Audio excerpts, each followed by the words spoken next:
Clarks ရဲ့ဝါလာဘီဖက်နှက်ကိုကြည့်လိုက်ရင်ရိုးရိုးဖက်နှက်ကြီးလိုပဲဖက်နှက်မှာဘာလိုကိုမှလည်းမပါဘူးဘာဆိုးမှလည်းမပါဘူးဘာ support ပေးရညာ support ပေးရလည်းမမြင်ရဘူးဒီတိုင်းမော်ခါစင်ဖက်နှက်တင်ရမယ်ဒီဖက်နှက်က dead shoe တော့ပြောလို့မရဘူး grandad shoe လို့ပါတော့ဖြစ်နေပြီလို့ပြောလို့ရတယ်လောက်ကလည်းတော်တော်ခက်တုံးတုံးပုံစံကိုသွားရပေါ့နော်ဒါပေမဲ့ဒီဖက်နှက်ကလုံးဝ low key cultural most respected ဖြစ်တဲ့ဖက်နှက်တင်ဖြစ်ပါတယ် Clarks က1800ခုနှစ်တည်းကရှိပြီးသား English brand တစ်ခုဖြစ်ပြီးတော့သူက everyday wear ဖို့ဖက်နှက်တွေကိုအဓိကထုတ်ခဲ့တဲ့ brand မျိုးဖြစ်ပါတယ်ဒါပေမဲ့1968ခုနှစ်မှာ Clarks က Wallaby လို့ခေါ်တဲ့ဖက်နှက်ကိုထုတ်ခဲ့ပြီးတော့ Clarks ကိုနောက် level တစ်ခုရအောင်ဆွဲတင်ပေးခဲ့ပါတယ်ဒီ Wallaby ဖက်နှက်က German moccasin ဖက်နှက်အမျိုးအစားတစ်ခုဖြစ်တဲ့ Grasshopper ဆိုတဲ့ဖက်နှက်ကို base လုပ်ထားပြီးတော့ဖက်နှက်ရဲ့ toe box ကို boxy ဆန်ဆန်၄တောင်ကြပုံစံမျိုးထုတ်ထားတယ်အဲ့ဒါကိုမှသူ့ရဲ့တခြားဖက်နှက်တွေနဲ့မတူတာကတော့ဘာဝအတိုင်း rubber ကနေစစ်ထုတ်ထားပြီးတော့ခြောက်ခံပြီးတော့စိုးဖြစ်အောင်ဖန်တီးထားတဲ့ crab sole ပါတာပဲဖြစ်ပါတယ်ဒီ crab sole ကြောင့်ပဲ Wallaby က sneaker မဟုတ်တဲ့အထဲမှာတော်တော်လေး comfortable ဖြစ်တဲ့ဖက်နှက်ဆိုတဲ့နာမည်ကိုရစေခဲ့ပါတယ်ဂျမေကာလူငယ်တွေကအင်္ဂလန်လူကြီးလူကောင်တွေဝတ်တဲ့ style ကိုတူပါပြီးဝတ်တဲ့ root boy ဆိုတဲ့ culture မှာ Clarks ရဲ့ desert ဖက်နှက်တွေက getaway luxury ဖက်နှက်တွေဖြစ်ခဲ့ပါတယ်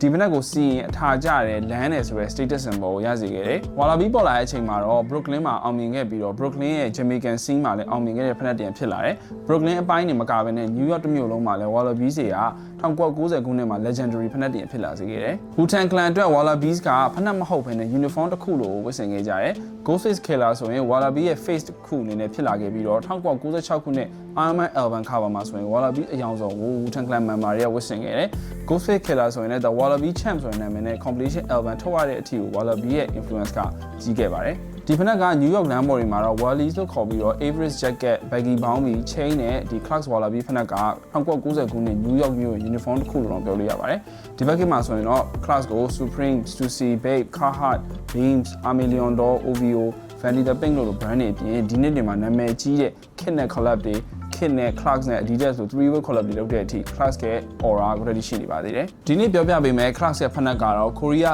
avant-garde fashion brand တစ်ခုဖြစ်တဲ့ Post Archive Fashion နဲ့ collaboration Wallaby ဖက်နှက်ပဲဖြစ်ပါတယ် PAF ကတော့ menswear sportswear တွေကို experimental ဆန်ဆန်ဖန်တီးနေတဲ့ brand ဖြစ်ပြီးတော့ deconstruction ဖန်တီးတာတို့ fabric တွေကစားတာတို့အသစ်ဆန်းတွေသုံးတာမျိုးတွေနဲ့နာမည်ကြီးတယ်ဒီနေ့ပိုင်းမှာ PAF က brand spotlight တော်တော်လေးရနေပြီးတော့ on လို့ brand တွေပါ collaboration လုပ်လာနေတယ်ဒီအခုပြောပြပေးမဲ့ Clarks နဲ့ collaboration ဆိုရင်လည်း on နဲ့ဒါရှေ့စင်နောက်စင်ပဲထွက်လာတဲ့ collaboration တစ်ခုဖြစ်ပါတယ်တကယ် post archive fashion brand နဲ့ဒီ Clarks ရဲ့သွားနေတဲ့ direction တွေကတော်တော်လေးတော့ဒါကိုက်မနေဘူးပေါ့နော်ဖက်နှက်ဘူးကစပြောရမယ်ဆိုရင်ဒီဖက်နှက်ဘူးကဒါ collaboration နဲ့တင်းရထုတ်ထားတဲ့ဖက်နှက်ဘူးပါ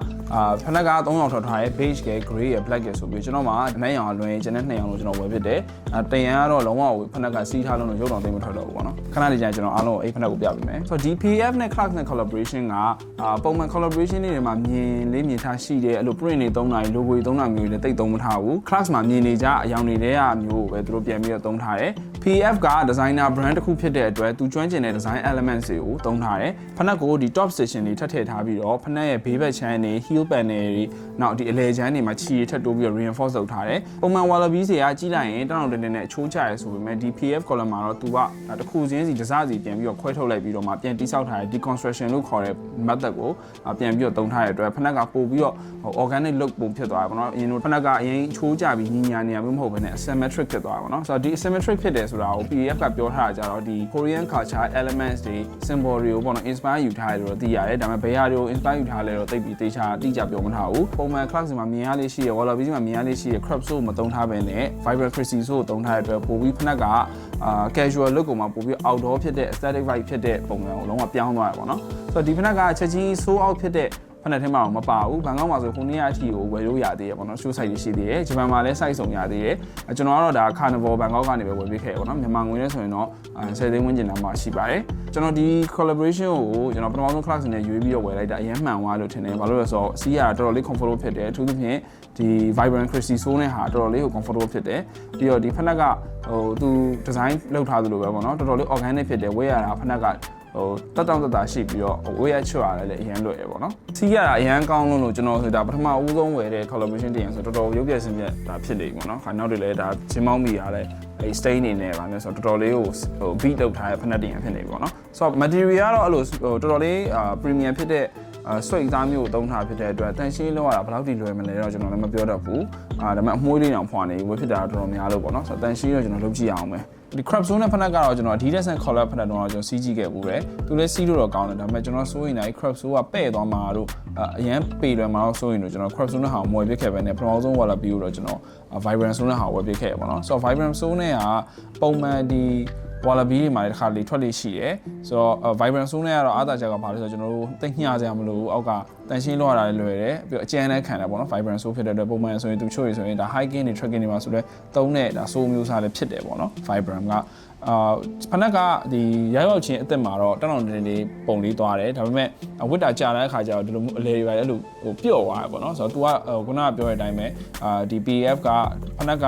ပုံမှန် original customer ဆိုပေမဲ့ तू ကတီဆောက်တဲ့ပုံစံနည်းနည်းပြောင်းထားတဲ့အတွက်ဖနက်ကဝစ်တာများလာတဲ့အခါကျနည်းနည်းလေးပျော့ပြောင်းလေးဖြစ်သွားတယ်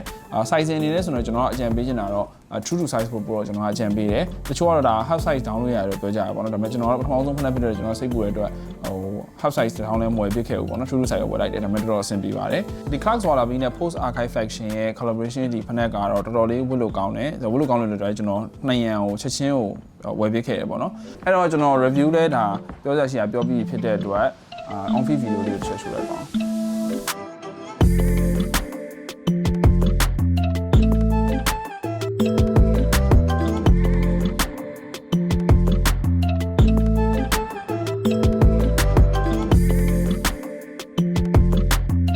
Class ကဒီ Wallaby ကိုပထမအဦးဆုံးဝယ်တဲ့အရင်ပိုင်းအရင်ကြိုက်သွားပြီးတော့နောက်ထပ်ဒီ collaboration နဲ့နောက်ပြန်ထပ်ဝယ်ပေးခဲ့တယ်နောက်ထပ် Class ရဲ့နာမည်ကြီး collab တင်လဲကျွန်တော် high ground နေမှာထားသေးတဲ့အတွက်ရောက်နိုင်တဲ့အားလုံးအတူတူထပ်ပြီး review လုပ်ပေးချင်ပါတယ်ဆိုတော့ကျွန်တော်ရဲ့ပြောင်းလဲလာတဲ့ move နဲ့အတူပေါ့နော် sneaker မဟုတ်ဘဲနဲ့တခြား high တွေ review လုပ်ပေးမှာမလို့ဆက်ပြီးတော့ကြည့်ပေးပါဦးအဆုံးထိကြည့်ပေးတော့ကျေးဇူးများတင်ပါတယ်